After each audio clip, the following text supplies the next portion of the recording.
Praise the Lord. Hallelujah. இந்த காலை வேளையில் உங்கள் யாவரையும் இயேசு கிறிஸ்து நாமத்தில் வாழ்த்துகிறேன். கர்த்தர் நல்லவர், அவர் கிருபை என்றும் உள்ளது. கடந்த 11 மாசங்கள் கிருபையாக நம்மை கரம் பிடித்து வழிநடத்தி வந்தார். ஹல்லேலூயா. தேவனுக்கு நாம் நன்றி சொல்லுவோம். எவ்வளோ பாடுகள், ஆபத்துகள், பொல்லாப்புகள், பிரச்சனைகள், நிந்தைகள், அவமானங்கள், கண்ணீர்கள், துக்கங்கள், எத்தனையோ வனாந்திரங்கள் எல்லாம் தாண்டி வர செய்த கர்த்தர் இந்த ஆண்டிலே கடைசி மாதம் 12வது மாதம் அதிலும் நடத்த வல்லவராக இருக்கிறார். ஹல்லேலூயா. மனம் சோர்ந்து போகாதிருங்கள். இந்த புது மாசத்திலே கர்த்தர் இந்த ஆண்டினுடைய கடைசி மாதமாய் இருந்தாலும் ஒரு புது ஆண்டுக்குள் போவதற்கான ஆயத்தமான மாதம். ஹல்லேலூயா. ஆகவேதான் கர்த்தர் இந்த காலை வேளையிலே நமக்காக வாக்குத்தத்தத்தோடு கூட ஒரு வார்த்தையை சொல்லி நம்மை ஆசீர்வதிக்கிறார். சங்கீதங்களின் புஸ்தகம் 46ஆம் சங்கீதம் 7ஆம் வசனத்தை வாசித்து பாருங்கள். சேனைகளின் கர்த்தர் நம்மோடு இருக்கிறார், யாக்கோப்பின் தேவன் நமக்கு உயர்ந்த அடைக்கலமானவர். அல்லேலூயா, அல்லேலூயா. நம்மோடு இருக்கிற தேவனை நாம் அறிந்திருக்க வேண்டும். அந்த தேவன் யார்? சேனைகளின் கர்த்தர். வேதத்திலே சேனைகளின் கர்த்தர் அவர் மகா பரிசுத்தர் என்று வேதம் சொல்லுகிறது. தூதுவ சேனைகளோடு கூட வாசம் பண்ணுகிற மகா பரிசுத்தரை நாம் தேவனாய் கொண்டிருக்கிறோம். ஹல்லேலூயா, ஹல்லேலூயா. நம்மோடு இருக்கிறார். நாம் விசுவாசிக்க வேண்டும். 11 மாசங்களிலே எத்தனையோ சூழ்நிலைகளிலே யாருமே நம்மை தேடாமல், எல்லாராலும் கைவிடப்பட்டு புறக்கணிக்கப்பட்ட சூழ்நிலை, தனிமையிலே, கண்ணீரிலே, துக்கங்களிலே, பாடுகளிலே, வியாதி படுக்கையிலே காணப்பட்ட நேரத்திலெல்லாம் அவர் கூடவே இருந்தார். இம்மட்டும் அவர் காப்பாற்றி நடத்தினார். அல்லேலூயா. பிரியமானவர்களே, இந்த நாட்களிலே நாம் பார்க்கிறோம், யாக்கோப்பின் தேவன் உயர்ந்த அடைக்கலமானவர். அன்றைக்கு தேவனை ஒரு பெரிய ஒரு பாரத்தோடு கூட அந்த அறிந்து கொள்ளக்கூடிய சூழ்நிலையிலே இல்லாமல் வனாந்தரத்திலே கல்லை எடுத்து தலையின் கீழ் வைத்து படுத்து கொண்டிருந்தவன் யாக்கோப்.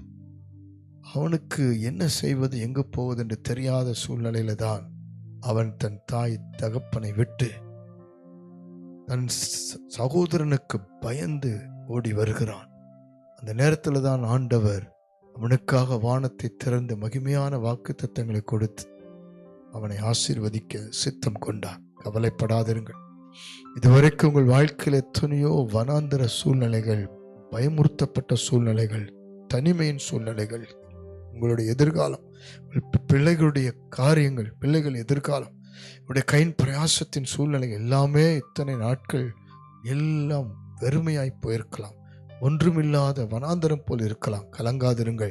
உங்களுக்காக தேவன் ஒரு காரியத்தை முன்குறித்து செய்ய போகிறார்.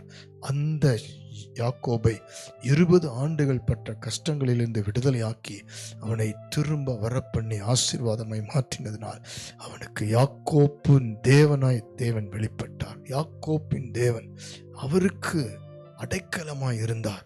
அநேக பாதிப்புகள், யுத்தங்களிலே கர்த்தர் யாக்கோபோடு இருந்து அவனை காப்பாற்றி நடத்தினார்.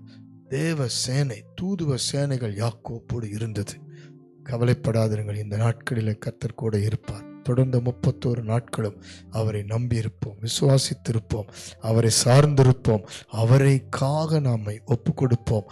இந்த மாதம் ஆயத்தமாயிருக்கிற மாதம், ஆயத்தப்படுகிற மாதம். ஆகவே நாம் எதை குறித்தும் கவலைப்படாமல், கலங்காமல், சேனைகளின் கர்த்தர் நம்மோடு இருக்கிறார் என்ற தைரியத்தோடு, விசுவாசத்தோடு, அவர் சீக்கிரத்தில் நமக்கு பெரிய காரியங்களை செய்வார் என்ற நம்பிக்கையோடு கூட இப்பொழுது ஜெபிக்க போகிறோம். இந்த வேளையில கூட உங்கள் காரியங்கள் எல்லாம் ஆண்டவருக்கு ஒப்பு கொடுங்கள். நாம் இப்பொழுது ஜெபிக்க போகிறோம். எல்லாவற்றில் அவர் உயர்ந்த அடைக்கலமாயிருப்பார். பரிசுத்த பிதாவே, மகிமையின் தேவனே, இந்த காலை வேளையிலே உமக்கு நன்றி செலுத்துகிறோம். இந்த 12ஆம் மாதத்தை நீர்த்தாமை வாக்குத்தத்தத்தோடு கூட ஆசீர்வதித்திருக்கிறீர். பிதா, குமாரன், பரிசுத்தாவின் நாமத்தில் ஒவ்வொரு குடும்பத்தையும் இப்பொழுது ஜெபிக்கிற அத்தனை பேரையும் நாங்கள் உமது கரத்தில் வைத்து பிரதிஷ்டை பண்ணுகிறோம். உடைய வீடு, உடைய வேலை, சம்பாத்தியம், உடைய பிள்ளைகள், பிள்ளைகளின் பிள்ளைகள், உங்களுக்குரிய காரியங்கள், ஆவிக்குரிய காரியங்கள், ஊழியங்கள் சகலத்தையும் நாங்கள் பிரதிஷ்டை பண்ணுகிறோம். எல்லா வியாதி, பலவீனங்கள், பிரச்சனைக்குரிய காரியங்கள், 11 மாதம் சந்தித்த எல்லா வனாந்தர துக்கம், கண்ணீர், வியாதி படுக்கைகள் சகலத்தை மாற்றி அமைத்து நீர் கூட கூடவே இருக்கிறீர் என்ற விசுவாசத்தையும் தைரியத்தையும் கொடுத்து நீர் உயர்ந்த அடைக்கலத்தில் வைக்கிறவர், உயர்ந்த அடைக்கலமாக இருக்கிறவர் என்பதை ஆண்டவரே முழுமையாக ஏற்றுக்கொண்டு திடமனதாக இருந்து தொடர்ந்து உம்மை விசுவாசித்து ஓட, உம்மை நோக்கி ஜெபிக்க, உம் பாதத்திலே ஆண்டவரை சார்ந்து கொள்ள, விட்டு கொடுக்க, அமர்ந்திருக்க ஆயத்தமாக எந்த சூழ்நிலையிலும் ஆண்டவரே மனம் தளர்ந்து விடாதபடிக்கு யாக்கோப்பின் தேவன் உயர்ந்த அடைக்கலமானவர் என்று சொல்லி ஒவ்வொரு நாளும் இந்த வாக்கு தத்தத்தை சொல்லி ஜெபிக்க கிருபை செய்வீராக. நீர் அப்படி செய்வதற்காக உமக்கு நன்றி. ஒவ்வொருவரை ஆசீர்வதியும், தொடர்ந்து இந்த மாதம் முழுவதும் நடத்தும், ஆயத்தப்படுத்தும். இயேசுவின் நாமத்தில் ஜெபிக்கிறோம் நல்ல பிதாவே. ஆமென், ஆமென், ஆமென். God bless you. இன்று முதல் கர்த்தர் நம்மோடு இருந்து உயர்ந்த அடைக்கலமாய் ஆசீர்வதி.